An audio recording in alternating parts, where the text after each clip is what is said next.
अध्यक्ष ओम बिरला का जोधपुर पहुंचने पर गर्मजोशी से स्वागत किया और उसके बाद सिक्किम के राज्यपाल ओम माथुर की पौत्री के विवाह में शामिल होने के लिए रणकपुर रवाना होने से पहले जोधपुर के एयरपोर्ट पर मीडिया से बातचीत के दौरान केंद्रीय मंत्री गजेंद्र सिंह शेखावत ने एसआईआर को लेकर कांग्रेस द्वारा लगाए जा रहे आरोपों पर खुलकर जवाब दिया। उन्होंने कहा कि एसआईआर किसी एक या दो राज्यों तक सीमित नहीं है, बल्कि देश के सभी राज्यों में चरणबद्ध तरीके से लागू किया जाएगा।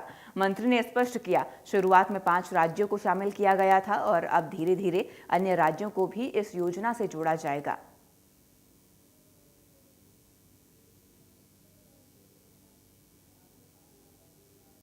निष्पक्ष चुनाव हो, शुचिता के साथ में चुनाव हो और मतदाता सूची का समय पूर्वक पुनरीक्षण होता रहे, ये जिम्मेदारी चुनाव आयोग की है और संविधान प्रदत्त अधिकारों के तहत चुनाव आयोग इस दायित्व को पूरा करता है।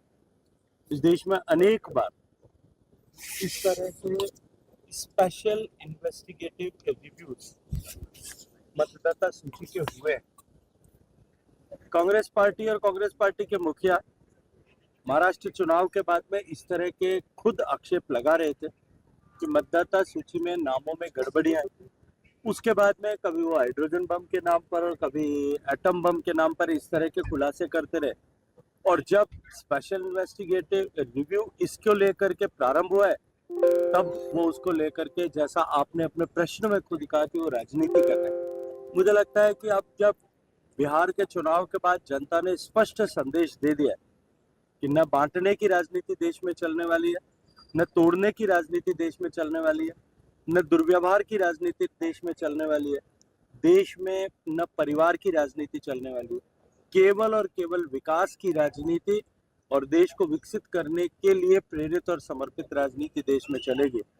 अब उसके बाद में भी यदि किसी को समझ नहीं आता है, अभी तो चुनाव होने बाकी हैं, बंगाल में चुनाव होगा, अब उसके बाद के जितने चुनाव होंगे, असम में चुनाव होगा, मुझे लगता है कि बाकी बचे हुए शायद संदेश जनता एक बार फिर ऐसे लोगों को दे देगी। लेकिन गहलोत साहब ये कह रहे हैं कि 12 राज्यों में क्यों, फिर उत्तर प्रदेश में भी करवानी चाहिए थी। उनको कहिए कि चिंता नहीं करें, सभी राज्यों में होगा। अभी 12 में हुआ, 12 के बाद में शेष बचे हुए राज्यों में भी होगा।